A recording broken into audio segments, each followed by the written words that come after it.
Well, I think we're waiting on a couple more, but we'll kind of start rolling into it here. Thanks everybody for being here. I appreciate it. I think I got the link and all that set up a little better. I'm gonna get it set up too, so I send you guys text messages prior to it, so it'll be a little bit easier than having to find it in the app and stuff if you forget, or the email one. So we're gonna get it set up for that. But tonight's call is going to be all about fasting. So Ryan Blakeley is with us here tonight, guys. Ryan is an awesome athlete, been doing this forever, knows everything that you can probably ask him when it comes to fasting. So this is going to be a really great call. So he's going to kind of get in deep on it, and then we're going to kind of let him do his thing. If you got questions in the interim, obviously raise your hand. If you don't know how to raise your hand, there's a little icon, little button, or you can actually just do this and it will eventually pull a hand up. Watch, ready? One, two, three, and there's my hand, right? So, and then you can lower your hand. So if you have a question, go ahead and pop it up. Otherwise, we're going to kind of do some questioning and some answering and stuff like that a little deeper towards the end of the call. All right. Awesome. All right. Well, I'm going to kick it over to you, Ryan, and you can introduce Cool. yourself and then just kind of take the floor, brother. Awesome. So, what's up, guys? My name is Ryan Blakeley. I've known Scotty for probably about 8 or 9 months or so now. As you guys know, just a phenomenal dude. So when he asked me to jump on here, I was mad stoked. So, a little bit kind of about me. So I'm 44. I live in Baltimore, Maryland. So I'm a graduate of the Citadel, which is a military college down in South Carolina. So I spent a lot of time down there. I was a cop for 10 years, so I didn't start in all of this, but I competed in bodybuilding for a pretty long time. I've had a couple shoulder injuries and whatnot, and I was on, kind of long story short, a medication called Humira years ago, and it's a terrible, terrible drug. I hope nobody ever has to take it, and it gave me a lot of issues, a lot of torn muscles and stuff. But one of the things that it gave me is called diverticulitis, which is a digestive type disorder. And once you have it, you have it. And I was having all these issues, and I'm not a big firm believer in modern day medicine. Ever since Humira, it's just not my thing. So I started looking at ways to kind of mitigate it and treat it and manage it for the most part. And I just realized when I wouldn't eat, when I had any symptoms of it, it would go away exponentially pretty fast. So I started kind of researching a little bit. I started getting into fasting. And then, as I was doing it, I started actually kind of really enjoying it. There was all these other benefits to it. So I really just kind of took a very, very big interest in it. And now I actually teach a bunch of fasting courses. I got like a 141-page fasting ebook. I absolutely love this shit. So when Scotty asked me to jump on, I'm like, yeah, bro, like I get to talk about fasting. Like I'm here for it. So we're going to talk a little bit, in obviously about fasting. I'm going to kind of get into not like insane nitty gritty, but enough to where everybody, if you wanted to kind of like take a day and fast, or maybe even a 3 day, give you enough information to kind of be able to do that. And, a lot of people think, when it comes to fasting, you just stop eating. So we're going to kind of talk about why that's not really what you do, the proper way to do it, what the fasting actually does to the body we're going to kind of go through like a 3 day fast. I think that's kind of the good sweet spot. It's probably one of my favorite ones to do. I know talking to Scotty earlier, he's done some 5 days. I've done some 5 days. Those are pretty brutal, but a 3 day is pretty sweet. To start with like a 24-hour fast is probably right where a lot of people need to start. But the first thing I want to do is just like a show of hands. Has anybody fasted here for like anything more than like, oh, all right, Nick. So Nick, how long have you fasted? Like what's like the longest you've gone? I went 3 days, probably Okay. Did you like it? most definitely. I didn't really like. I don't know. I grew up as a kid like the day. It was kind of like I don't know, but yeah, no, the amount of clarity though. I'm sure in Kaplan Yep. creativity and shit. Wild. Yeah, we're gonna dive into that because it's pretty cool. I'm so All right. like That's a 3 day water fast. No, it's called. all right. We'll say it again. You're cutting It's out a called little like bit. a 3 day water fast. Yeah, like a water fast, basically. So without food, just with straight water. Then there's dry fast where you don't have any water. Not too much of a fan of those, but those are actually pretty beneficial depending on what you're trying to do. Has anybody else fasted for, at least a day or any more than that? All right, Casey, how long did you go? Dude, I did a 72-hour. What's up, brother? Good to have you here. What up, Scotty? What up, everyone? I Appreciate did a it. 72-hour water fast about 2 months ago, and it was It was cool. It was a bit more brutal than I expected. I think electrolytes, I could have done better on my like electrolytes, but yeah, it Okay. was pretty intense for me. I know some friends with more fat on them. They're like, yeah, I do that every now and then, but I'm kind of like, fuck that. So Yeah, I mean, you look pretty lean, so I'm sure you had a lot of other benefits because it also depends on body fat percentage, what you really get out of it. When you're a little leaner, you're going to get a lot more of like the cognitive benefits, the creative benefits, a little bit more of kind of that emotional side. And then when you're obviously a little heavier, you're going to get a little bit of the body fat percentage drop, which is why a lot of people like to fast. Anybody else? Patrice, what you got?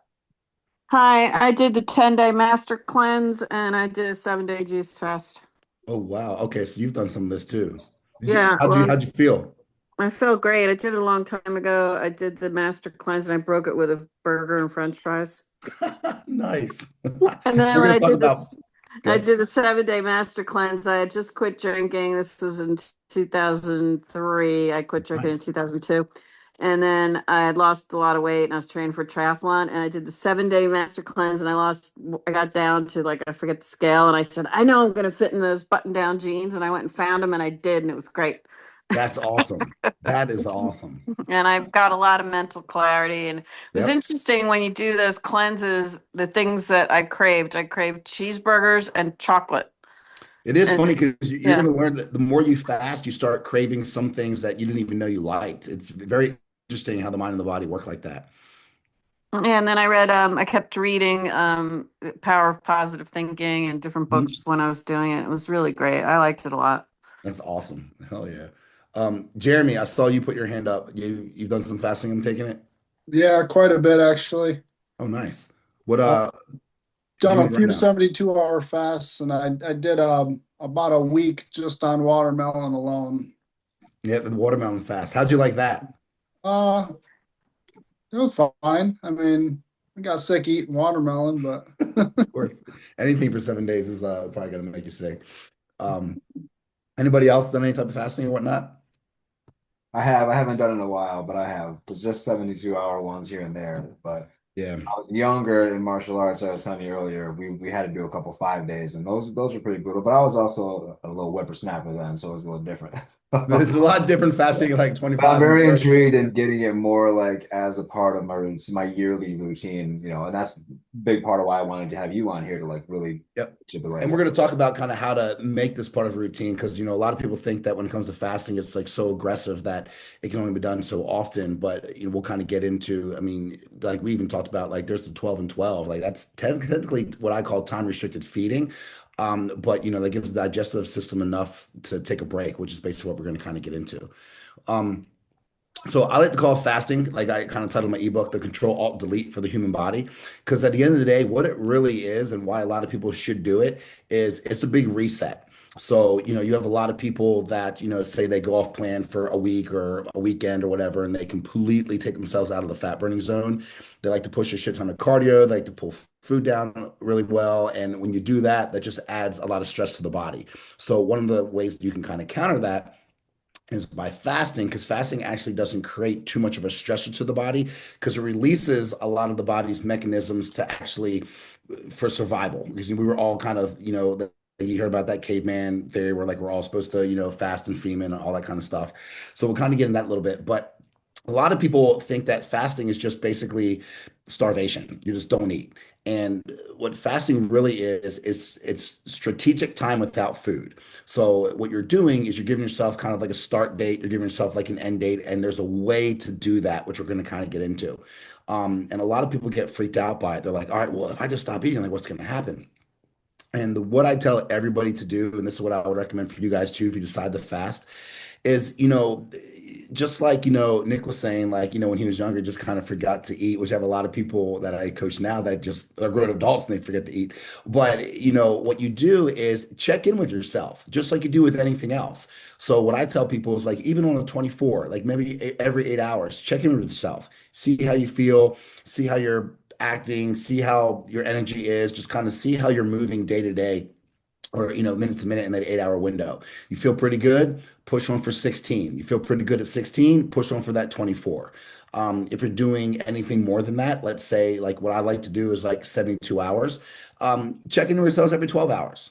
After you stop eating, like give yourself to that next day at noon and go, okay, like how do I feel? How's my energy? How's my cognitive function? Like, where am I? You feel pretty good? Push on. Do that again at the end of the night and just continue to do that throughout the fast.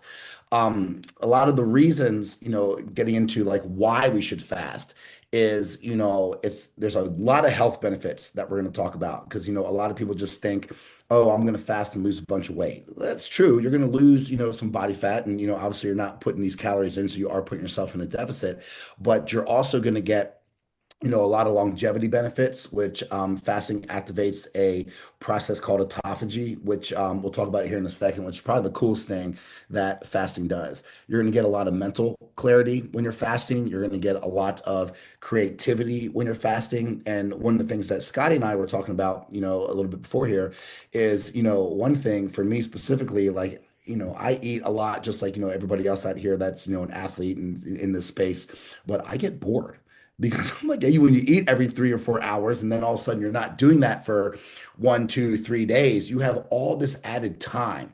So I always recommend to people because they're like, I'm going to take a nap, I'm going to sleep, I'm going to go to bed early. And I say, don't do that.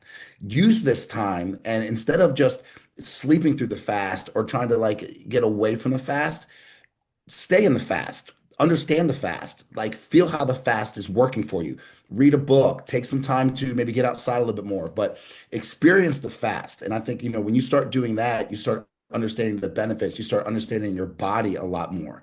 Because, one of the things that you'll understand when you're fasting is, okay, I'm getting hungry. Well, what are the other cues that you're getting? Like, do you feel mentally sharper? Do you start to feel a little lighter, a little tighter? Do you feel more mental clarity? Do you feel more creative? And you're going to get a huge energy spike. Like, kind of understand those things while you're fasting. Because at the end of the day, like fasting is a tool, just like anything else that we do. Like you guys have heard of like carb cycling and like keto and high cal, low. I mean, there's all these different diets out there, and fasting, just like anything else, it's not something that's sustainable. Anything that you can put a name on is usually not sustainable and repeatable. But when you have fasting, it's just a good tool to kind of get into a lot of these benefits. So, getting into some of the core benefits is the first thing that fasting really does, which is why it works so well for weight loss, is it improves your insulin sensitivity and lowers your blood sugar. So, when you're constantly eating around the clock and insulin is constantly spiked, you have a lot of people that, that's how they get into this predicament in the first place. They're just eating so much food, their insulin's always spiked. That's why on labs when your A1C is, pushing super high, you start to become diabetic. Like there's reasons because of that. And that comes from overindulging and continuing to force all these calories into your system. So when you're not feeding yourself around the clock and you're actually lowering the amount of calories you're putting in, you are getting a little bit more insulin sensitive, which we'll talk about here in a second, because we're going to get into how the body basically starts producing ketones, which starts shifting the body from carbs to fat. And that is a really, really a good thing here, because this is also something that I like to use as like a kickstart for some of the people that come on to coaching, because it's like, let's just take a break. You've eaten your way into this position. Let's take a break. Let's get the digestive system a rest here. And you'll notice, and we're going to get into kind of what happens from, hour 0 to hour 72, but you're going to get to a point where if you have a lot of gut issues, you have, GERD, if you're, you notice that like you're having acid reflux and all these gut issues, you will be surprised what the first 24 hours of a fast is going to do, because you're not feeding these issues. You're actually letting the body work on defeating and kind of managing these issues. It also trains the body, like we talked about, to switch from glucose to fat. So, kind of like metabolic flexibility here. So a lot of people are carb dominant. I mean, they eat carbs around the clock. So the body runs on carbs, which it should, but people eat way too much. Carbs aren't necessarily the enemy. It's the amount of carbs that we're putting in our body here. But we're very driven by carbohydrates. So when you start taking a lot of the food out of your daily diet, obviously, because now we're not eating, what happens is you're starting to switch your body because once all of this glucose runs out of your system, because it's going to deplete. Once it depletes, your body's going to be like, all right, yo, like where are we going to get this energy from? Because you're not feeding us. So what we're going to do is we're going to start using body fat for energy. And that's where that kind of new reset starts to take place. And now the body is running on the body fat that you have is now being used for energy. And that's also where some of this body fat breakdown, why people start to lose a lot of body fat during the fast. Um, Moving into kind of autophagy, which is what I mentioned earlier. This to me is the coolest thing about fasting. And has anybody heard of autophagy before? All right. So, Jeremy, what in your words, like what would you say autophagy is? I often get that and apoptosis confused, but it's the when your body starts regenerating new cells Yep. at a rapid rate and replacing white blood cells very rapidly. Yeah. Which is really spot on. Because what happens is, when we're constantly feeding ourselves, we're feeding everything. And the body has basically these two cells, right? And I like to call them, you kind of have like your nice clean like new cells and healthy cells, and then you have like your bad cells, which is basically like what's called zombie cells. And these zombie cells really don't do much for the body. They kind of create some issues, they kind of get hung up. And when you're in autophagy, what happens is once you've burned out all of the glucose, once you've burned out all of your carbohydrates, and you're basically switching over to that ketosis state, when your body is kind of searching around trying to find fuel for energy, one of the things that it does is it actually takes these old broken zombie cells that are just damaged cells, and it basically uses those for energy. Now, as it's cleaning out these zombie cells, what it does is kind of like what Jeremy says, your body then needs to kind of replace those. So what it does is it regenerates new healthy cells, white blood cells, and everything starts to kind of where the reset comes from. And when it comes to autophagy, it's not right when you get done or right when you start fasting. Autophagy starts to happen anywhere between that like 12, usually mostly the 24 to 48 hour mark, because you got to kind of be deep into the fasting state. So a lot of people in like say a 24-hour fast won't necessarily get to this point. But when you start breaking into like halfway through a 72-hour fast and into that 72-hour window, 36, 72 hours, you're really going to start getting into autophagy, which is again where that control alt delete really starts. And for me, that's just like one of the coolest things because when I first got into fasting, I had no idea that we had all these different cells and how we feed everything and how these cells regenerate. It's pretty cool. But it's basically kind of like a cellular cleanup and repair of the body, which is awesome because everything runs off cells. Nobody really thinks that, nobody really understands that, but we feed both good and bad cells. So when we're able to kind of reset that during a fast, you kind of get like a clean slate or a fresh start, which is why a lot of people, when they break a fast and then they just trash it with a bunch of, fat pills and a bunch of crappy food, which we'll talk about here in a second, it kind of now defeats the entire purpose of the fast. Um, the other big thing about fasting, which is one of the reasons that I got into it with the diverticulitis and, like arthritis and all that, is it is one of the best ways to decrease and reduce inflammation in the body. Obviously, we want a little bit of inflammation when you go to the gym and you're training, you're inflaming your muscles. So you want a little bit of that inflammatory response. But for the most part, a lot of us are insanely overinflamed, whether it's from stress, whether it's from shitty food, whether it could be from a lot of different avenues. But when you get rid of a lot of that excess inflammation, that's also why you see you go into a fast extremely bloated, extremely heavy, kind of really watery. You start getting to that fast, you start seeing your shape and your structure start to change a little bit. It's because you're really reducing a lot of that inflammation.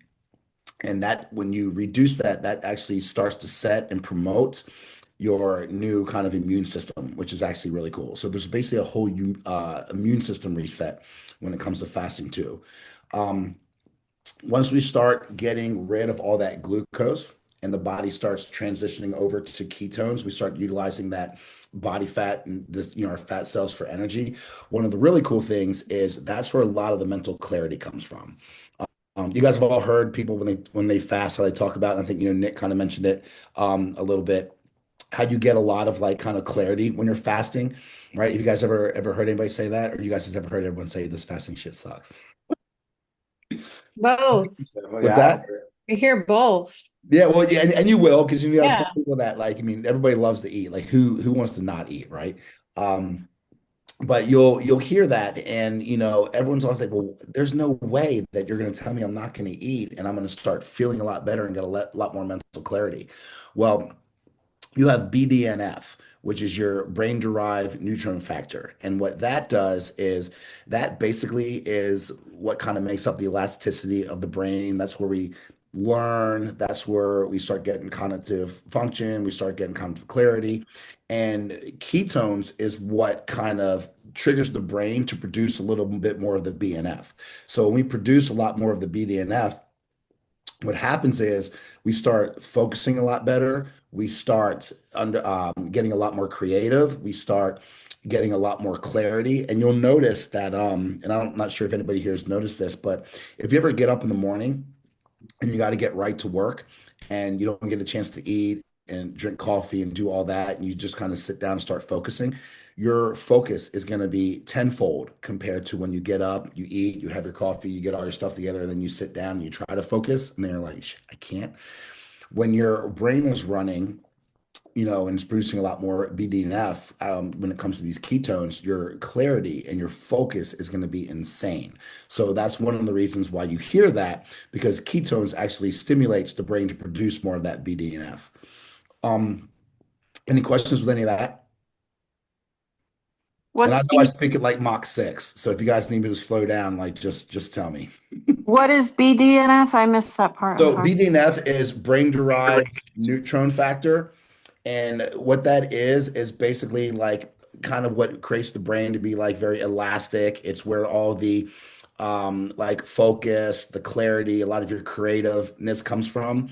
And that is produced by fats. So that if you ever heard anyone say that like, eat more fat, it's good for the brain, that's where that comes from. So the more, I'm not saying like go out there and start throwing 200 grams of fat in your diet, but if you, get into this space where you start to reduce your glucose and start to increase your fat a little bit, you're going to notice that your cognitive function, your clarity, your creativity, all that is going to increase. And that is because you're producing more BDNF. That explains like prep brain too for anybody that's competed or like Oh, went yeah. through that. Like once you get late into a competition, prep brain is why because there's a loss of fat in your brain, so like you're not firing properly. So a lot Yeah. of comes in. Yeah, that's the worst part. I hated that. You're like 2 weeks out and people are calling your name. You're in the gym. They're like, Ryan, Ryan, Ryan. It's like, yo, Ryan, you're like, yo, what? And like, we call your name for 5 minutes. And it's like, you're so zoned out because your body is so low on body fat, but you're also running on probably what, like 40 grams of fat a day or Yeah. so, maybe some days not any. So it really kind of, that's where that comes from. So, I mean, you're 100% correct. Nick, what's up, brother? Sorry. No, you're good. Let him get it in real quick. Oh, Nick, I didn't see you, bro. Go ahead. Can you hear me? Yep. Okay, I switched speakers, making sure. So you were talking about there in the morning, like eating and getting groggy and different shit on those lines. I've always kind of stayed away from that and like done intermittent fasting. Like, how do you see about that? Like, just wait until lunch and basically, and then it seems like it helps with the clarity and focus a little bit. Yeah, so I like to actually well, I like to call intermittent fasting. I like to call it time restricted feeding because everybody thinks, oh, I'm just gonna intermittent fast and just I'm just gonna start eating here and have these windows. So I call it kind of more time restricted feeding because you're kind of setting up these strategic windows here. But you're correct. If you wait until about noon, you'll have a lot of like, especially a lot of high performing entrepreneurs. Like if you read a lot of books from these guys, if you talk to a lot of these guys, a lot of these guys just basically it's water, black coffee, not so much energy drinks, but they're not eating very much in the day. And they wait until they get a bulk of like their kind of like deep work done. And then at that point, they take a break, they hit food. Then at that point, they'll train and then they come back maybe have like a quick little post meal, and then to kind of get back to that grind, and then eat again later in the night and hit 3 meals. So yeah, I think that is 100% accurate. And I think if you can get a lot of your deep work done and then you start eating, it's money. Because I'm sure you've probably noticed, like if you eat earlier in the morning and like say, I mean, even if you're hungry, you're halfway through your work and then you eat. Well, as soon as you eat, the last thing you want to do is get back to work, you know? That makes sense. Yeah. Casey, what do you got? Yeah, I have a comment that leads into a question. I think a lot of people like overcomplicate intermittent fasting as this like fancy term, and it's this freak thing that is new. You already do that in your life. You already have hours where you don't eat because you're sleeping, and you have hours that you do eat. Intermittent fasting or that like time delayed feeding, you're just extending that into your awake hours usually. So you can do a 16 fast and an 8 eat, or it's a 12, just depending on your schedule, but you already do that naturally. That's why it's called breakfast. You get up and break your fast at some point in the day. So my question for Ryan, you've discussed a lot of examples of like how long you can fast, from time delayed feeding to 24-hour up to like even a week. We've talked about at what point of fasting does your body actually start to have those real benefits of fasting? Once you go beyond 24 hours, can you talk to us about that, especially on like a cellular level? What happens with inflammation? Yep. How long do you have to fast to benefit from this? Yep. Actually, so I'm going to run through. This is actually perfect. This is a great segue into it because what we're going to do is we're kind of going to run through from what happens from 0 to like a 72-hour window. Usually, when you get to kind of extend this a little bit, when you get to around 5 days without food, that's when the body actually starts to not get a lot of these benefits. It kind of becomes overdrive. But a majority of the benefits that you're talking about on like especially the cellular level is when you're going to hit autophagy.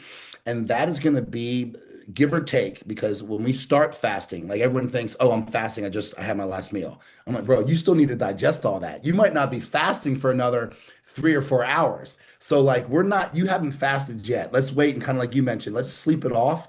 Once we kind of wake up the next day, depending on where we started, like we're starting to clear that glucose out. Because from 0 to 12 hours, the first thing your body needs to do on any level is clear digestion, because we're still eating. Because what a lot of people like to do, and I tell people, do not do this. They're like, I'm getting ready to fast for 3 days, 5 days. So this is gonna be my last meal. So I'm gonna load up. And I'm like, all you're doing is extending this your completion of digestion here. So you gotta go into it normal. Just have your normal day. You're getting ready to not eat anyway. Like, don't try to overcompensate there. So that first, I'd say like, 3 to 4 hours is when your body's really starting to kind of complete the whole digestion process. In between that 0 to 12-hour mark, you're starting to kind of burn glucose a little bit. So you're kind of getting that out of your system. You're completed digestion. You're kind of utilizing that last little bit of glucose if you're on a good, clean diet. Now, obviously, if you're on a trash diet, this might extend for a decent amount of time. But then insulin is going to start to drop for the most part. So those are the three main benefits that you're going to see within that first probably 12-hour window is digestion being completed. You're going to see yourself burning that last little bit of glucose. And then with doing that, that is when your body doesn't have any glucose to spike any of that insulin, you're going to start to see that insulin drop. And now at this point, we're getting into fasting. Now we're fasting. From that 12 to 24-hour mark, that's when you start to kind of dip into ketones a little bit. Now we're not there yet. Like if you guys have ever seen ketone sticks, there's different levels to those. So we're probably going to be on like that first 1 or 2 tick mark when it first gets started within there's like 12 to 24 hours. But your fat burning is going to slowly start to ramp up here. Because that's when ketones are really going to kind of start kind of showing face a little bit. The biggest benefit within that first 12 to 24 hours that a lot of people are going to see are those that have any major gut or inflammatory issues. So like I was mentioned before, like GERD, indigestion, acid reflux, any gut insensitivity or anything that you notice that you have on the regular. If you start to fast and you get into that first kind of full day, you're going to start noticing a lot of those benefits too. And that's the very beginning stages, which is why, a 24-hour fast is good, but in full transparency, you're not going to get the actual legit benefits of a fast within a 24-hour period. To really get the benefits of fasting completely, you want to at least hit that 72-hour mark. Some people don't need that full 5. 72 hours is pretty much the sweet spot to get all of these benefits. Once you hit and you kind of start to clear that 24-hour mark with fasting, and you're kind of pushing into that next window, which is that 24 to 48, you're going to start getting deep into ketosis. You should, especially if you come off, like we talked about, you started your fast with a nice clean diet. You're not overly digested with a crap ton of food. You're going to start to see yourself get into deep ketosis. This is where your body really starts to kind of get a lot of the benefit here. And once you start to kind of really get into that deep side, that's when autophagy for most people is going to kind of kick in. Autophagy, if you can reach autophagy, and the thing is, we don't have like a check engine light where it's like, all right, oil's low, all right, we're fasting, all right, now we're in autophagy. There's really no indicator for that. You're not going to feel a certain way, you're not going to look a certain way. So, which is why you want to make sure, like I tell people, if you're going to fast, at least get that 72-hour mark in if you really want the true actual benefits to it, because you will hit autophagy within a certain point. And once autophagy starts to increase, the cool part here, which is what a lot of people don't know, and try to explain this to anybody that comes from bodybuilding, it's crazy, but your growth hormone at this point will actually increase 50 to 100% during this time frame. And yes, I said 50 to 100%, which blows my mind even to this day. And the reason that your body does that is because this is one of the survival mechanisms, if you will, that your body starts to kick off to where it starts to preserve muscle mass. So a lot of people think, oh, well, if I fast, I'm gonna lose all this muscle and I've worked so hard for it. No, like there's a point. You want to go 5 days without food and keep pushing yourself. I'm not going to argue with you. You're going to probably start to lose a little bit of muscle. You do this controlled, you do it the right way, and you're going through a fast, which we'll talk about here in a little bit on how to do it correctly. You're actually going to see your body preserve a shit ton of that muscle mass. You're not going to lose any muscle fasting in a 72-hour period because you're not doing it every single day, every single week. You shouldn't do a 72-hour all the time unless you have a lot of body fat to bring down and your goal is really not muscle. You're going to be completely fine. Does that kind of answer a little bit? I'm going to keep going, but does that kind of make sense for you, Casey? All right. I have another one when All right, you're ready. I'm ready. I love this. So go ahead. You want to go now? Go for it. Yeah, there's a lot of, I think, misconceptions or contradictions when it comes to fasting and exercise your workouts. So what guidance would you give with what people are supposed to do with their activity levels while they're in their fasting period? Oh, I love this one. So I get this a lot. So when it comes to activity when you're fasting, what I recommend doing is any of your high intensity exercises, any of your major compounds. I usually tell people, especially when it's your first fast, stay away from that for the first part. When it comes to like steps, you still get outside and get your steps in. You can still go to the gym and train. Like as long as you're not sitting on the couch and you're just absolutely freaking miserable. And even some of these people need to go to the gym anyway. But you can still work out when you're fasting. You can still get your activity in while you're fasting. You want to ride your bike, you want to walk, you want to like even swim a little bit. Like all these kind of low impact exercises that aren't over extenuating, you can 100% do during your fast. And I actually encourage my people to do that because you're going to get even more benefit from the fast. Now, if you have like say 20 or 30 minutes of hit cardio and you're running around doing like CrossFit and Metcons and all this other stuff when you're fasting, I don't necessarily recommend doing that to that extent. I have some very high caliber guys. I work with a lot of like military and law enforcement. Some people in the early morning can do some of this, and then it changes the fast just a little bit, how you're going to run that for the rest of the day, but you can still get in all of your physical activity. This is just where you need to really listen to your body and say, okay, like today I'm probably running at like 60%. So I just need to kind of train accordingly. Does that make sense? But yeah, you still need to move, you still need to be active, you still need to do all the things that you normally do. You just don't need to do them at when you're running on, 2, 3, 4, 500 grams of carbs, it's going to be a little bit different. Now, when your body's running on body fat, you do get a lot of energy out of it. but it's not like if you were taking in added fat where like your diet's high fat, where you're gonna have a lot of sustained energy, which you can still train pretty aggressively on. But when your body's utilizing the body fat that you have, it just kind of changes that dynamic just a little bit. Um, Now, the 42 to 72 hour mark, this is where you kind of really start to feel a lot of these benefits for the most part. This is when a lot of your stem cell activity picks up. We already talked about growth hormone. The body continues to work, and now it starts to take a lot of like the stem cell that we have. It starts to increase the stem cell activity. Your immune system starts to reset a little bit, and almost a full reset, depending on how fasted you are in between that 48 and 72 hour mark.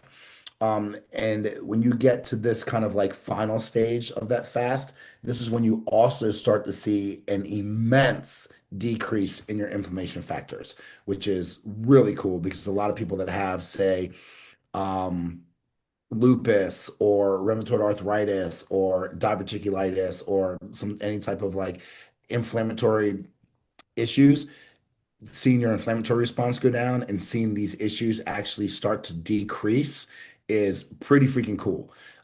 Especially when you're doing this without any type of medication or anything the doctor's giving you, doing this holistically, it's pretty sick.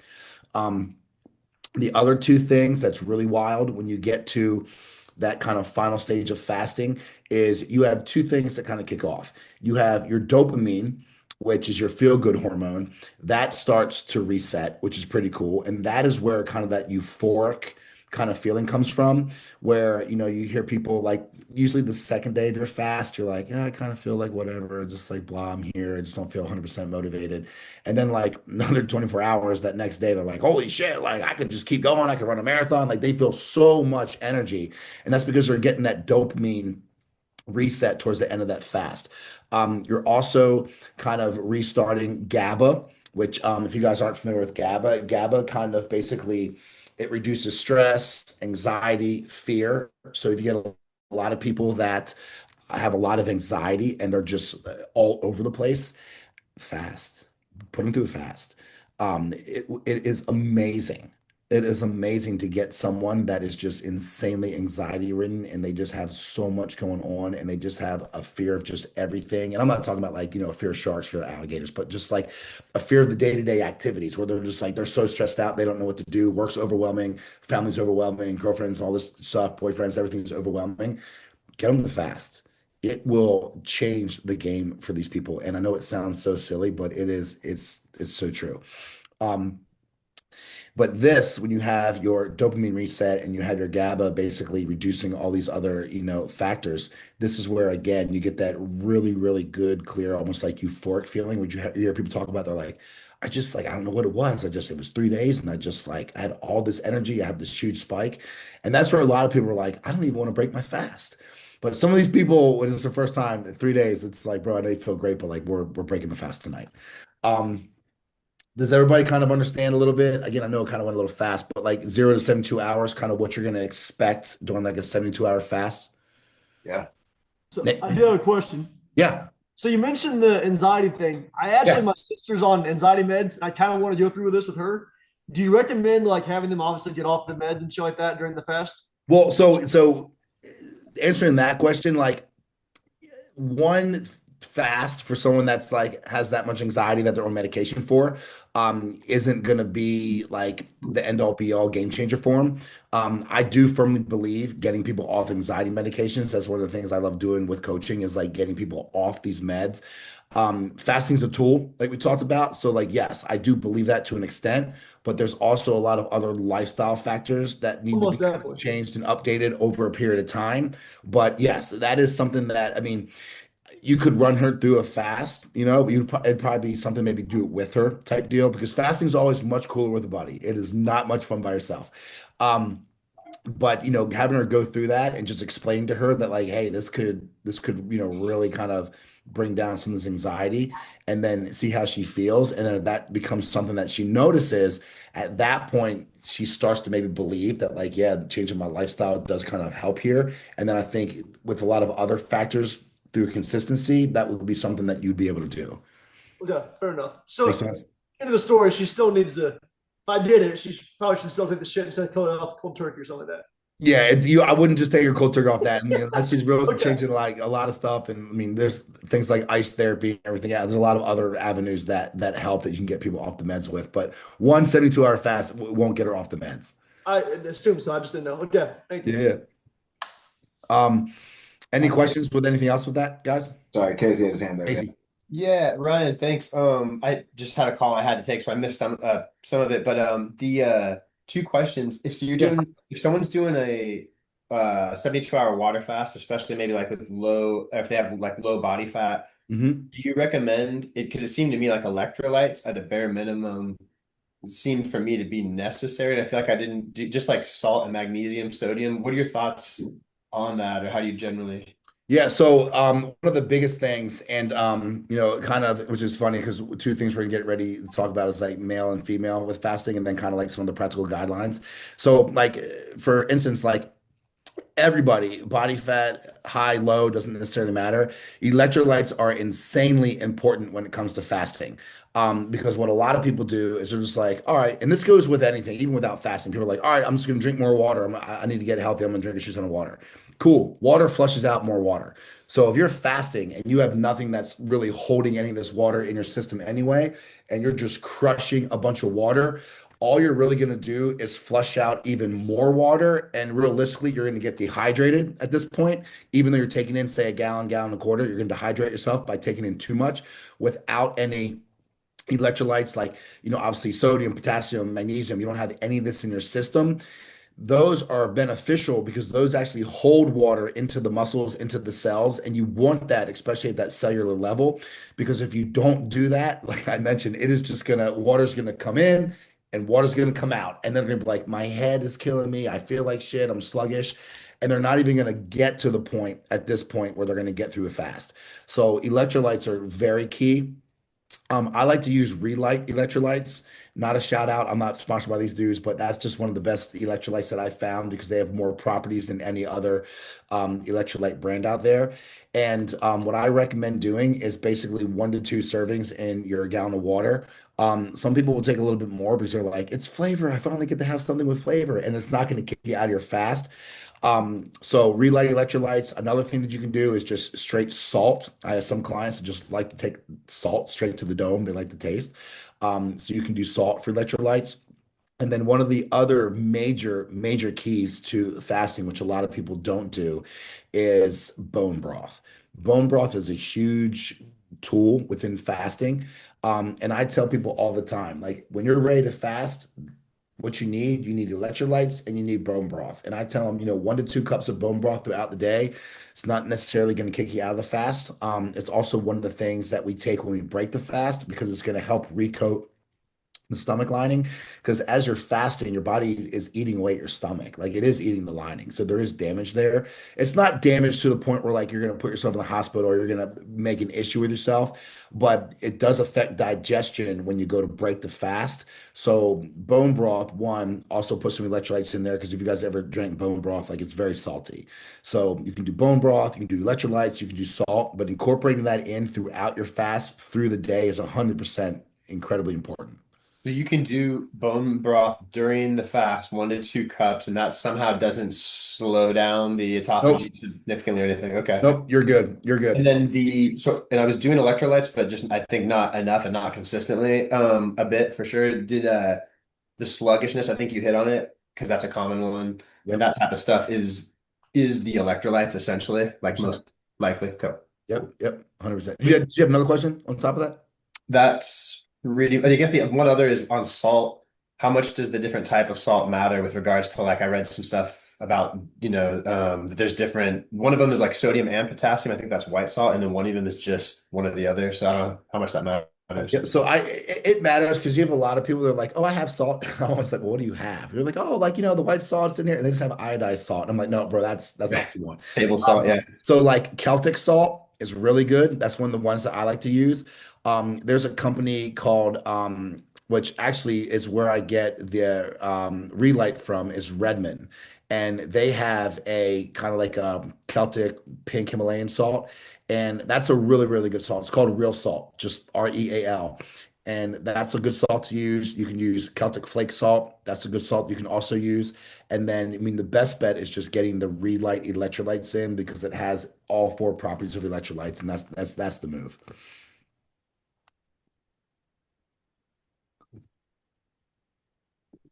Sorry, I was muted. Delilah, did you have your hand up? Very good. Thanks, Ryan. You got it, bro. Oh yeah, Yeah. I just wanted to touch on the salts. Yeah, the Celtic sea salt is my main go-to. I kind of stay away from the pink salts and the iodized salts. And then also, you know, me personally, I'm 4 to 6 grams of salt a day when I'm fasting, and then Yep. also throwing some baking soda in there as well, like a Bob's Red Mills baking soda. So, Jeremy, you've definitely been around the fasting game for a bit. Oh yeah, yeah. It's an advanced move there, but that's actually really good. And it actually helps slow down urination in the evenings and a lot of other things that are a good benefit to that. But baking soda, a lot of people don't think about that, but that's actually a really good added supplement just in this industry in general. Yeah, yep.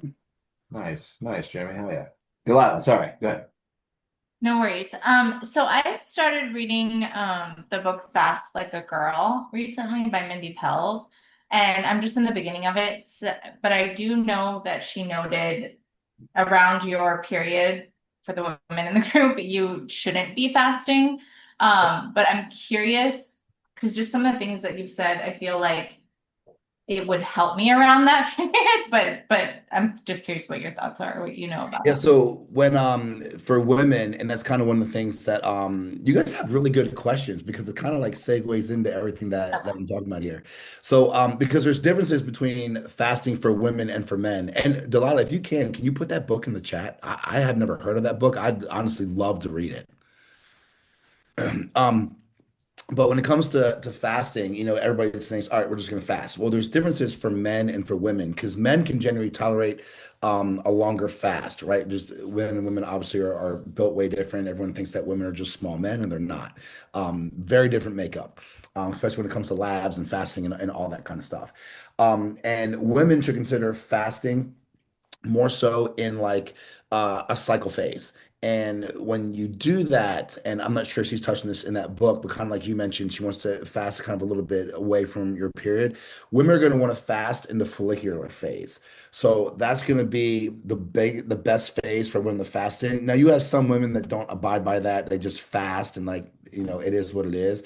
But there's a whole different stress response for women in the follicular phase than there is in any other phase. So when you're fasting in that phase, it's way different because your estrogen supports better insulin sensitivity in your follicular phase. And when you do that, it actually helps the body handle metabolic stress a lot better. And we kind of talked about metabolic stress before because you're switching from a carb source to a fat source. You're changing up your whole kind of metabolic system here. So in doing that, women, when you're in the follicular phase, is one of the best times to do that because your body can actually handle the stress of fasting more so than any other phase. And kind of like we talked about earlier, everything that we do in this space is a stress. It's just how well do we manage it, right? That's why we don't do all this shit forever. We don't fast forever. We just fast for acute periods of time, just like we diet for acute periods of time. Then we're in, improvement season for X amount of time. Like we do things in stages and phases because the body reacts a lot better in doing so. Also, when it comes to women, you have the cortisol, which is likely to spike from fasting during that phase. And you're going to also, again, because of your body's ability to handle stress, the follicular phase is going to be the best phase to handle that cortisol spike in. Um, Energy balance is another thing when it comes to women. Follicular phase, you just have a better balance of energy. And obviously, I mean, I'm not female. I work with a lot of females, and obviously, like around the menstrual cycle, and you get close to the period, like we have moods and hormones and everything else is just all over the place.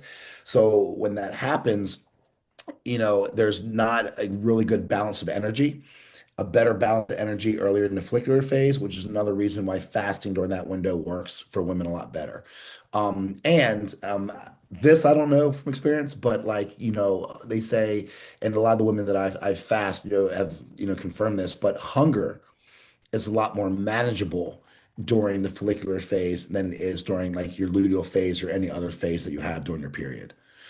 Um, and then the kind of like wrap the women thing up, like the other thing about fasting during your follicular phase and why it's so important to, if you're going to be a woman, to track when your cycle is and when you're going to fast, is because you're going to have a lot more reduced risk of hormone disruption. Because also during the follicular phase, you know, your estrogen's a lot higher, progesterone's a little bit lower, so you're not going to run the risk of damaging your hormones, which is another reason why you don't want to have an extended fast as a woman, because sometimes women will get over into a different cycle, a different phase, and they can disrupt hormones. So it can actually be a detriment instead of a helper if you're fasting as a woman in different phases. Does that make sense? I'm curious how it might be too long to talk about, but how does it disrupt your hormones if you're fasting? So yeah, so when you're fasting, just like if you're doing like extreme dieting or kind of like to use the reference Scotty did, like prep, when you push yourself to a certain level with any type of stress, even for guys, like it brings down testosterone. For women, it starts to bring down progesterone, it starts to crash your estrogen. And when you start to do that, if you do that over a long period of time, obviously chronically, the lower you push these, the more aggressive you are in damaging those, the harder it is to actually upregulate those. So when it comes to women, one of the things is, especially if you have healthy hormones and your progesterone, your estrogen, your ratio is in a really good spot, um, likelihood of damaging your hormones during a fast is very minimal. But what happens is you have a lot of women that are very damaged hormonally anyway, because, again, a male's body is a little bit more resilient. So if a male has low testosterone, he push himself too aggressively, gets on TRT, a few other things he can do naturally to bring it up. Not that hard of a fix. You can get a guy fixed in a couple weeks. A woman, she has low progesterone or even high estrogen or low estrogen, depending on where she is with her labs. If they're tanked, I mean, upregulation can take months to over a year, right? If they're extremely damaged. So when you have a lot of the women that are over dieted and or under dieted, overtrained, what happens is their hormones are already super low, right? And I mean, a lot of people right now are already running on low hormones, and then you add a fast in there, and then you're kind of stressing those hormones out even more, and you start to really kind of trash and sink those hormones. The upregulation factor is insane. It will take forever to upregulate those hormones. Thanks. Of course. Any other questions with the women, Heather? Yeah. Kind of back to that, and sorry to keep on griping on this with the Yeah, you're guys. good. I love this stuff. Let's throw it at me. Let's go. With the hormones being all over the place, like have you dealt with any of your clients that have like PCOS and stuff like that with them, like being like, would you still suggest something like that then? So, I do work with a lot of women that have PCOS, because there's four different styles of that. So, Yeah. when it comes to PCOS, it really kind of depends on what kind of PCOS they have. I don't recommend, like, kind of like I was talking to Nick, like fasting for a 72-hour period is not going to take away someone's anxiety meds. And it's almost the same answer here. Fasting for 72 hours isn't going to fix PCOS, but the best thing for PCOS is to get that managed, get that in a good spot through diet, because there are some things that fasting just is not really going to help too much. And PCOS, one of the reasons you don't necessarily want to fast on PCOS is because a lot of women actually got in PCOS because they kind of like they didn't fast, but their food's been so low and their training's been so high and they've been so aggressive for so long that it kind of put them in this position. So with PCOS, you actually kind of need to like eat yourself out of that to an extent, if that makes sense. You kind of have to feed into that with certain foods and bring down a lot of activity. So fasting is not necessarily the move with that, because you could actually take on bigger risk to make that even worse. Yeah. Okay. But, yeah. I guess And then of course, that's like, like to keep going with the women, like, the other thing is, outside of hormones, like when it comes to women, like if they're breastfeeding, they shouldn't fast. If they're pregnant, they shouldn't fast because at that point you need to eat obviously for two people. You have to have enough nutrients for two people. So like, I don't know any pregnant woman or woman that's been breastfeeding that likes to fast, but there's a lot of science-backed data that shows that that really disrupts, hormones and just destroys the nutrient uptake for the woman and the baby too. So that's another reason why females don't want to fast during that time of phase. Yeah. Outside of just women and like the pregnancy and breastfeeding, I've heard there are other groups where fasting is not recommended, and like some of the ones that I've heard are people that need to take medications with food that they can't come off of quite yet.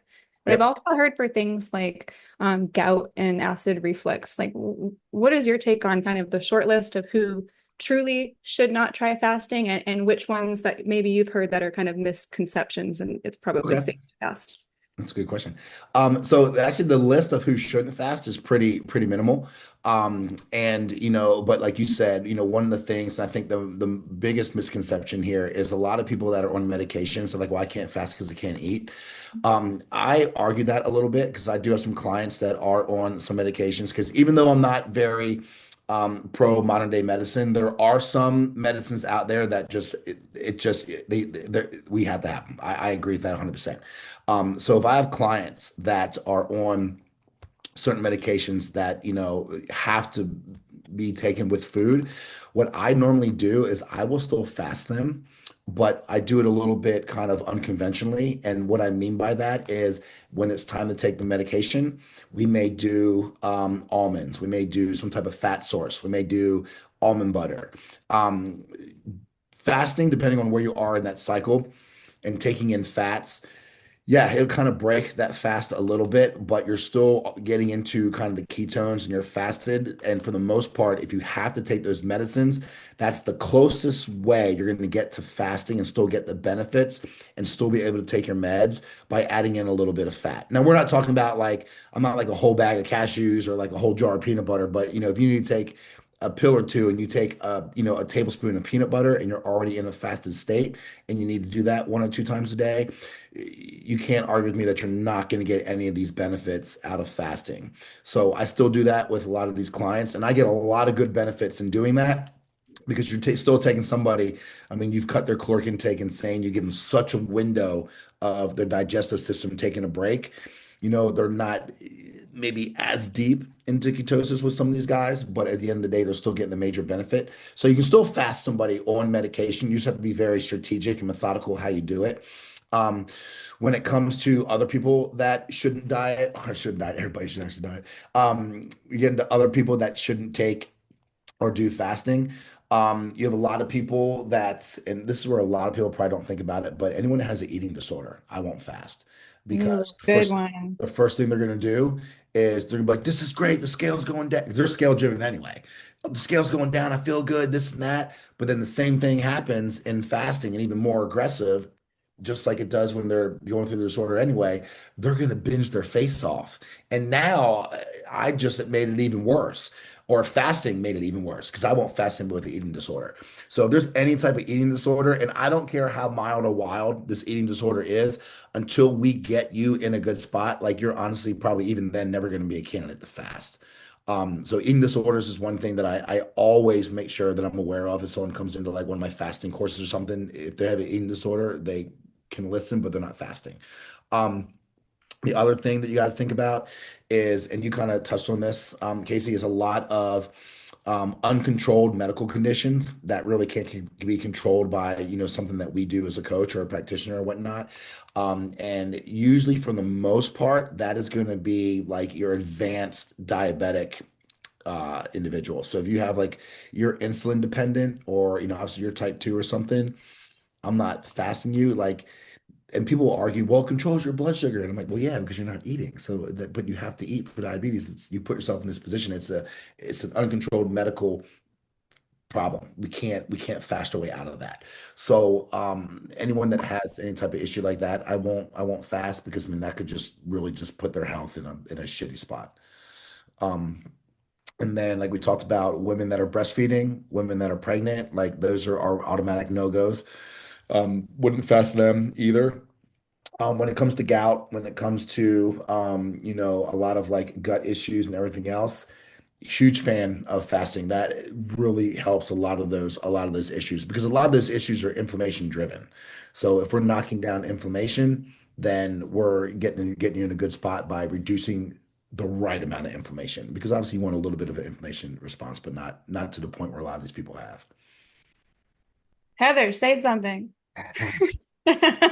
I didn't want to interrupt him. There you go. Family Heather, I love dinner how you put your style, hand say up too, because something. I'm very old school. So in a lot of the courses I've been in with Scotty, everyone's putting their emoji hands up, and I'm just like, yo, I'm not doing Excuse me.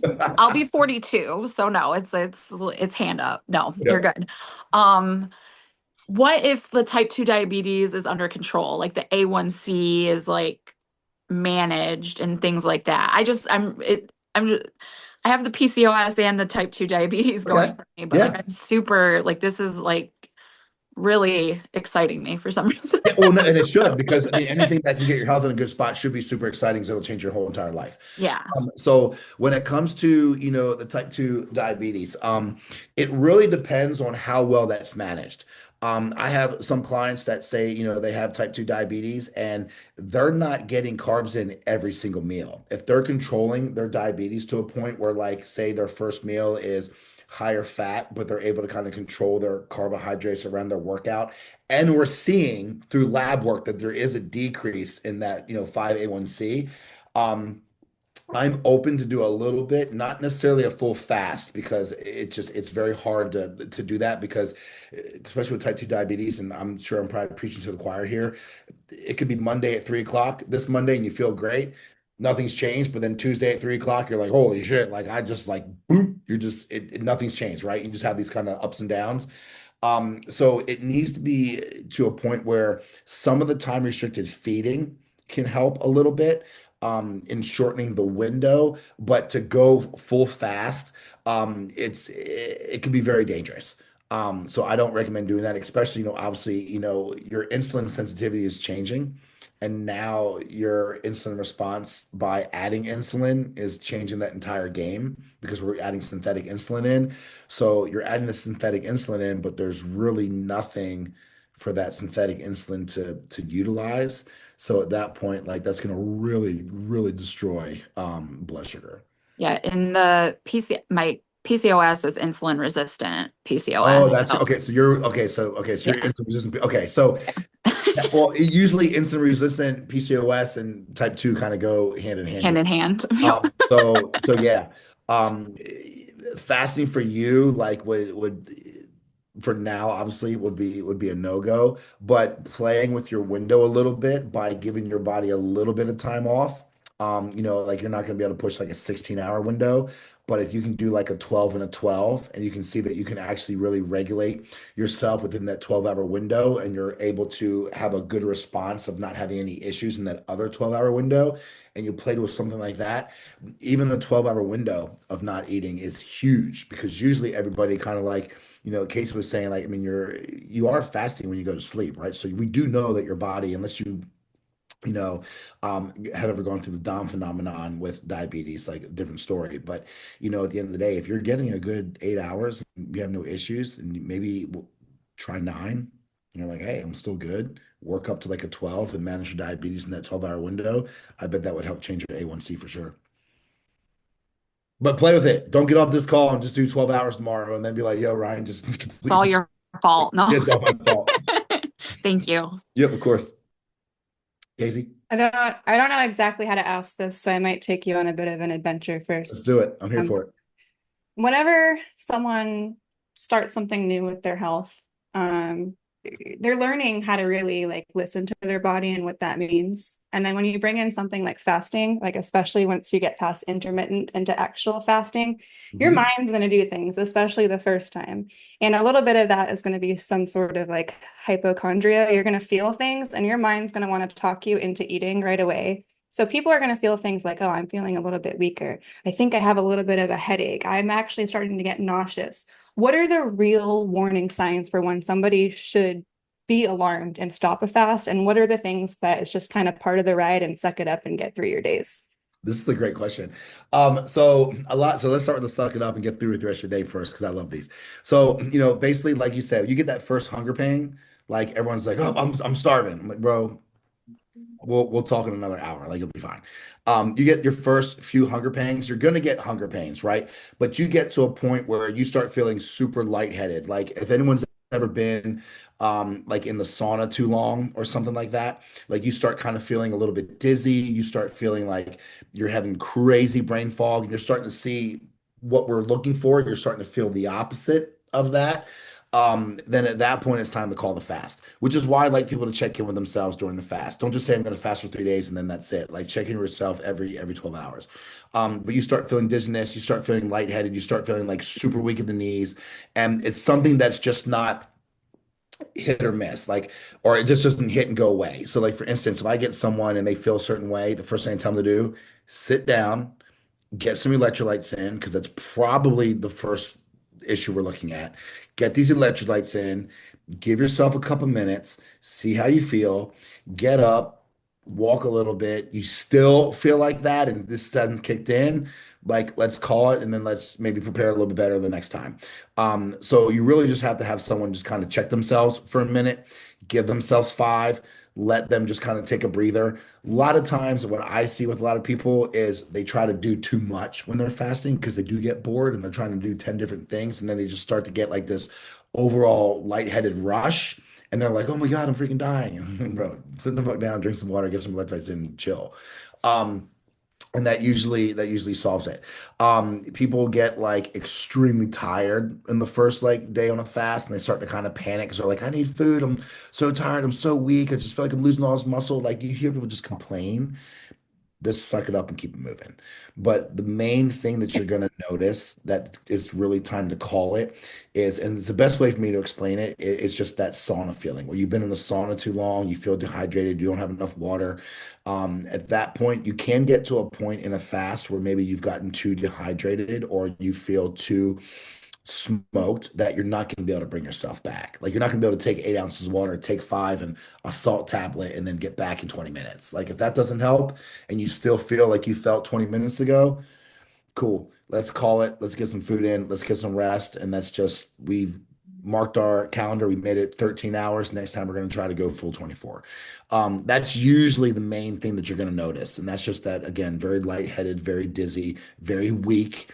But it's the point where they put themselves in a position where there's no coming back. It's the point of no return, where it's like, now you're going to need a half day to recover. Like, you're too worn out. Does that make sense? Yeah, it does. And it sounds like it's pretty safe to say we should never go into a fast dehydrated. Well, yeah, and that's why I think I was talking. I think Casey had mentioned this.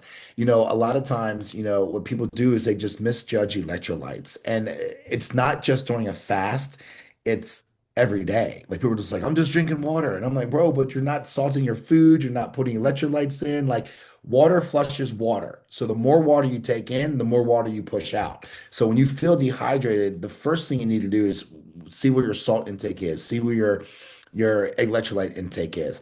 Like, I have my clients take electrolytes when in their intra workout when they go to the gym. They also take it in the mornings when they get up. Like, you just don't take it when you want it. Like, you take this around the clock. It's a supplement. Like, and we get electrolytes, but we don't get what we really need for being in this space. So having electrolytes in pre-fast is insane. You need to do that, but people should be doing that around the clock all the time. But I do tell people, up the first, like, 24 or 48 hours up to a fast, that's one of the things that I press. Make sure, if you haven't, start adding these electrolytes in now. So when we get into the fast, you are already ready for the fast. And we're not just like, oh, okay, we're going to start everything we need to do now. Nope, if you start now, you're too late. Jeremy. How much have you dove into like parasites and things like that? Not very aggressively. Now I do know, I actually have a friend of mine who's big on this, and he does this 5 day fast, but his big thing is like removal of like certain parasites and certain gut bugs and certain other aspects. I don't really do much of that, full transparency. But you might school me up on something if you know more than I do on this. Okay. Uh, just from what I've learned, yeah, America, we really don't dive into um, removing parasites like some other countries do. There's a Bible verse that's Matthew 17:21. It's actually been removed from many Bibles. It talks about demons and how to get rid of them, and it's through prayer and fasting.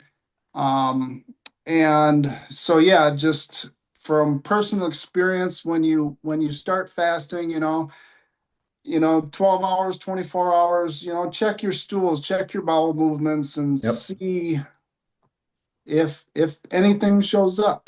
Just you want to be conscious of what's going in and what's coming out. So maybe that's a topic that we can hit in future weeks, Scotty. I don't know much about parasites either, but I actually just had a good friend of mine have a parasite issue, and she opted for some like coffee enemas, it sounded like, but they found a very long worm in her butt. So they exist. Yeah, we could definitely do that. I'm definitely. Just there's many parasites out there that will get into a host and put thoughts in your mind, because when you quit eating, they want you to start eating so that they can feed, and they'll actually excrete, and that will go right to your brain and basically trick your brain into, hey, I need to eat this. Well, it's really not you thinking that, it's them telling you that. So you're not wrong here. This is a thing.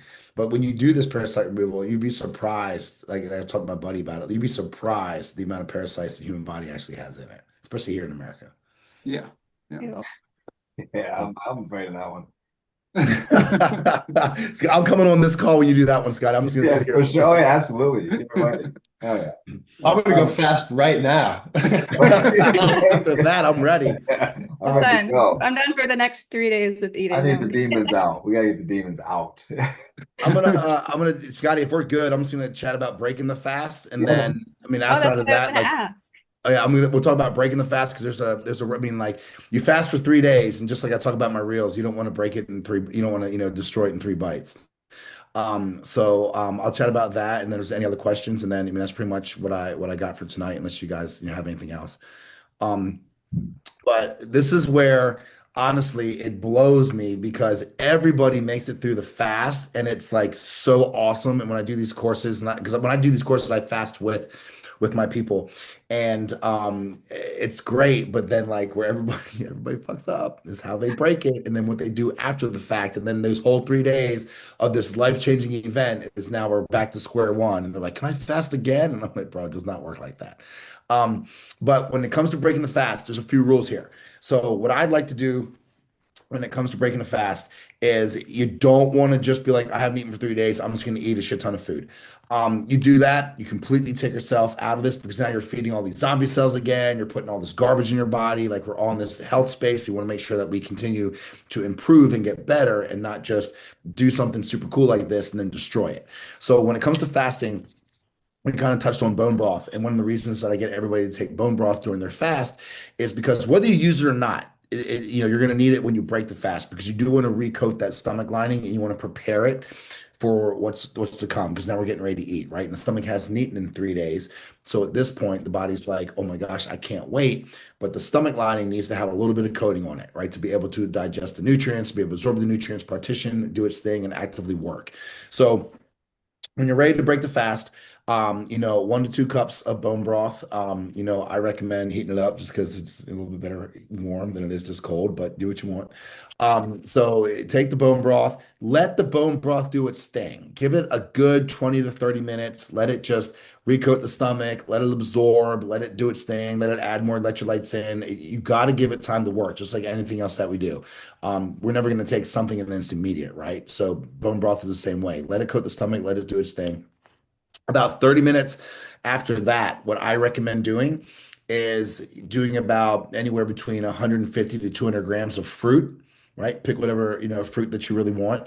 Bananas, maybe not so much, because they're a little bit higher glycemic. I'm a fan of bananas. I'm not trashing them. I actually have banana every day after gym, but they're just a little bit higher glycemic, and we want to have fruit that's a little bit more gentle on the gut and isn't going to have a crazy spiked inflammatory response here or insulin response.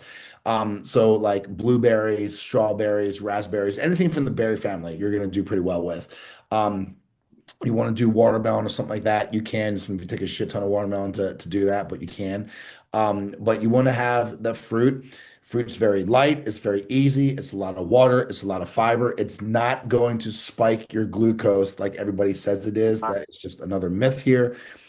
200 grams, you're fine. Let that sit another 30 minutes or so, because if you just start taking in all this food, your body's going to be overwhelmed. Um, so bone broth right off the rip, give that 20 minutes, hit about 150, 200 grams of fruit, give that about another 30 minutes. And then at that point, we can eat. Now, when you eat, this is what I tell everybody, because one of the things that a lot of people don't understand is when the body breaks a fast, it really can only handle 2 macros at a time. If you take all three, the body's going to have a hard time processing that because it's only been processing fat for however long, right? So now what I recommend doing is I always recommend a protein and either a fat or a protein and a carb. I don't do a fat and a carb. You do want to start getting protein in at this point. So hit protein. Obviously, that's the hardest macro to digest. So you don't need to have like 50 grams of protein. We're not bodybuilders here. So we don't need to crush our system with protein, but get a nice light protein in, whether it's fish, whether it's, and even if you want to do steak, I mean, I'm totally fine with that. But get a good protein in, get about, at least 30 grams of protein. And then I like to pick carbs because at this point, for me, I'm like, I had a carb in 3 days. I'm ready to have a carb. I'm going to do a carb. You want to do fats and keep the fat train going and just go to a high fat diet from here? Cool. That would work tremendously. But do something light. Do jasmine rice. Do any type of potato, sweet, red, purple, doesn't matter. Potatoes are pretty good. You want to do quinoa. Quinoa's good. But just make sure that you have at least, just a 2 macro for the most part. And then once you have this initial meal, breaking your fast, at this point, give it time because what people do is they eat this meal and they're like, I'm still so hungry and they want to eat more. Digestive system's got to digest it. It hasn't fully digested yet. Once you digest it, you're going to be way more full than you think you are. If you break your fast and you are still hungry, 2 hours later or so, cool. If you're on a plan, just get right back to plan. Just eat what you want to eat on plan. And to kind of backtrack here for a second, one of the other things that's really good to break your fast with, like it is a pretty cool thing when you fasted for 3 days. Like celebrate it a little bit, have fun with it.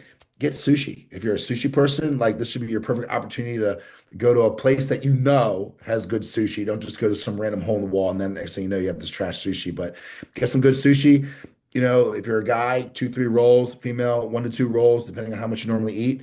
Enjoy it. Have some fun with it. Just don't try to overload like a lot of heavy sauces, a lot of fried stuff. Just get, tuna, get rainbow, like get something easy that what you're getting just, good amount of macros in. But then, like I said, once you break your fast with that initial meal, get back to plan. If you don't and you just start to binge after this, then you're going to take out those whole 3 days that you just crushed it, and you're going to put yourself right back to where you were before you had it, or worse. So, that's pretty much what I got, dude. Awesome. Does anybody have any other questions while we're on the topics? Man, dude, this was great. This was an awesome call. I'm stoked to watch this again. And we watched this a couple of times. There's some stuff even I was like, wait, what? No, I really appreciate you having me, man. Like it's been fun. I love doing this. Like I said, I'm very fond of everything you're doing, and I appreciate you having me on here. And it's been nice to meet all you guys. And I'll throw my IG in the chat. If you guys all want to connect on IG, I'd love to connect with all you guys. I follow everybody back, so yeah, if you guys want to connect, I'm down for that too.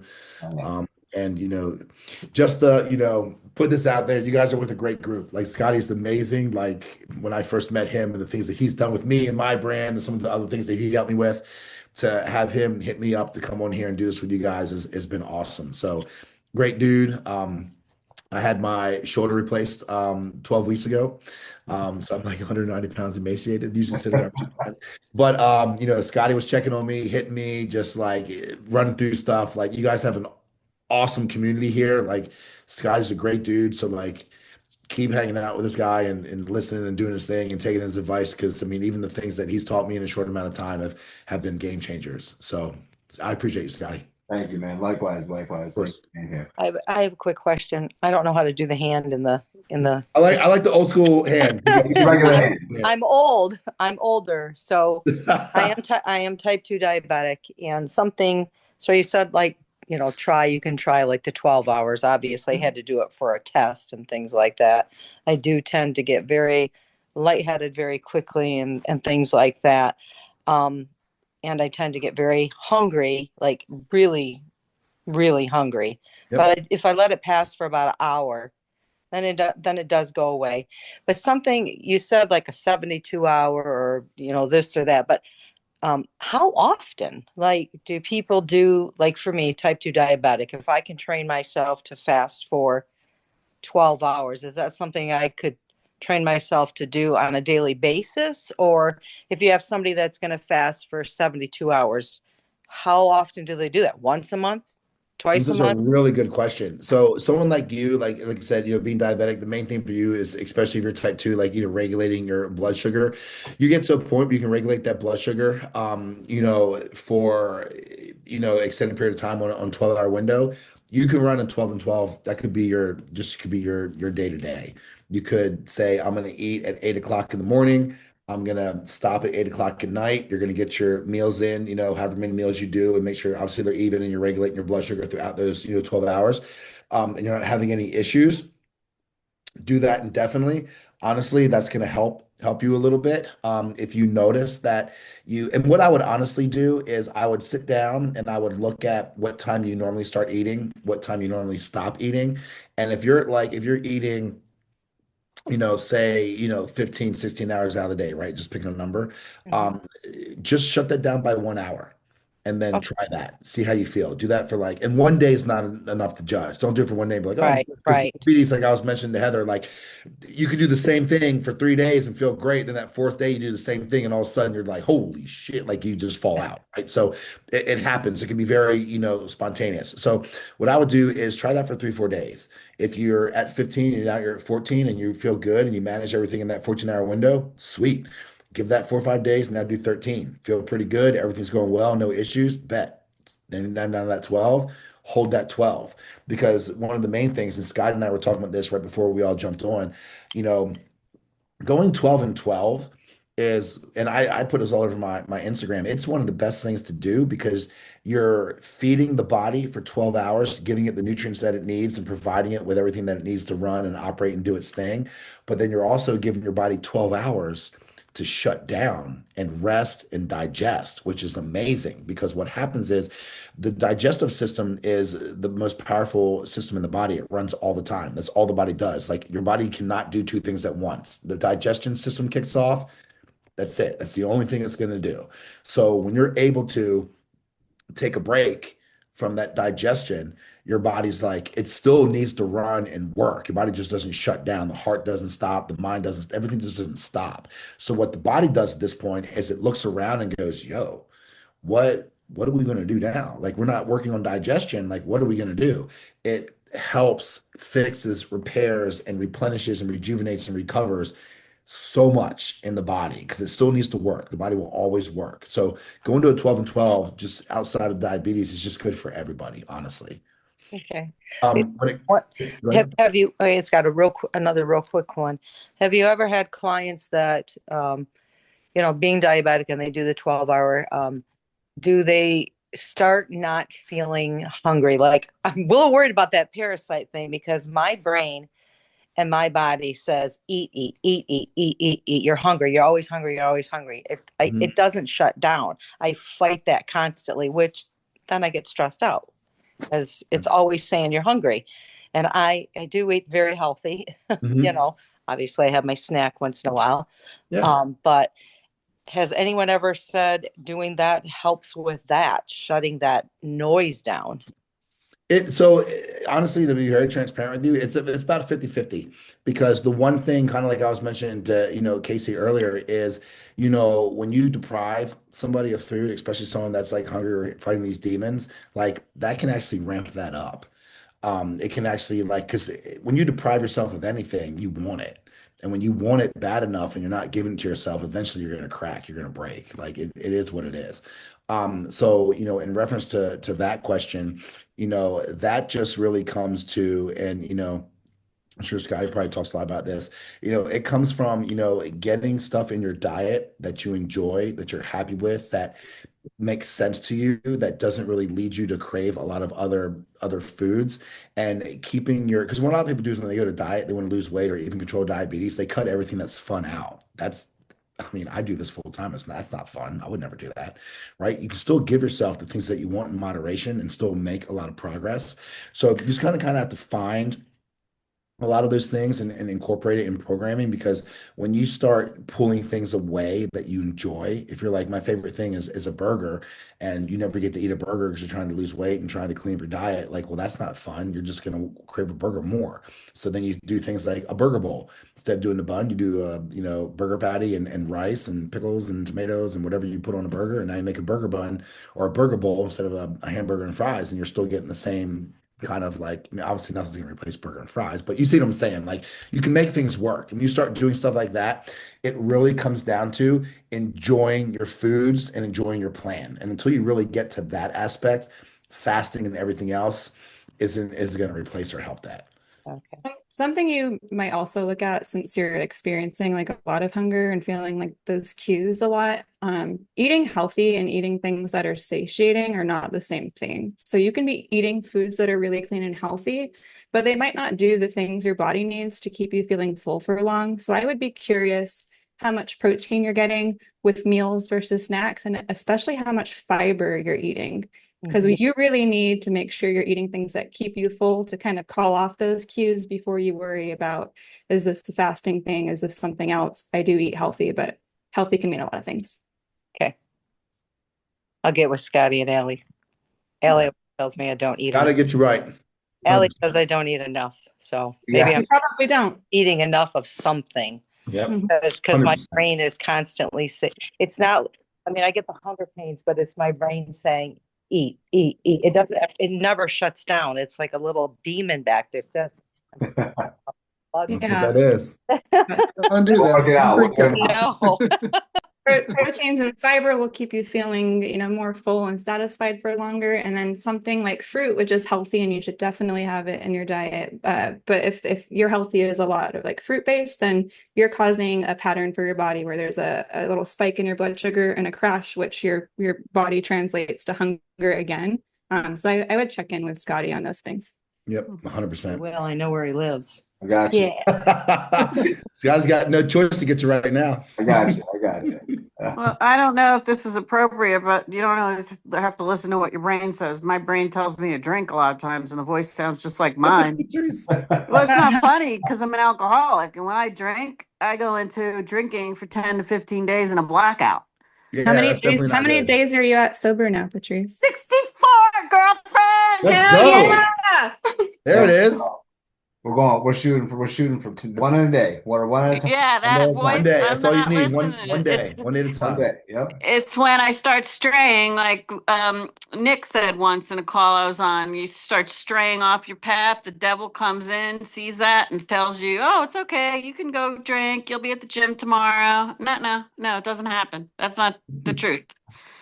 We're working through it. We're working through it all. Hell yeah. I have an assignment for you. I won't tell you why yet, but you need to DM me on your 100th day, Patrice. Ooh. It's gonna be here before you know it. Yep. Okay, girlfriend. Love it. Awesome. All right. Well, if you guys don't have any more, great call. Thank you all for being here again. Let's keep this thing rocking. As always, like I say, tell your mom, tell your friends, tell everybody. Let's keep this thing going. I love you guys. Thank you so much. Ryan, dude, awesome. Yes, thank you, Ryan. That was Thank you, amazing. Ryan. You guys are welcome. Thanks for having me. I appreciate it. Thanks for asking such great questions too. I can't tell you how many fasting calls I've done, and I'm just like, can I get one question? Yes, this was great. It was nice. You guys gave good questions, like good questions. So I appreciate you guys. Thank you so much for having me, and I look forward to connecting with all you guys at some point too. All right, definitely. Ryan, I'm gonna send you all this over too, man, so you can clip anything out you want to use. I'll bet. I appreciate it, man. Thank you. I'm definitely going to use it. All right, guys. Well, I'll talk to everybody very soon. Thank you very much. And then we'll upload this bad boy here probably tomorrow morning. So if you want to rewatch it 1,000 times, you can. And we're taking our first community vote on the call time. So just trickle over to the community engagement space and vote your favorite time. This is for you. Thanks, All right. Scott. Thanks, Good night. Ryan. Thank you. You guys. Good night. You guys. Yes. Thank you.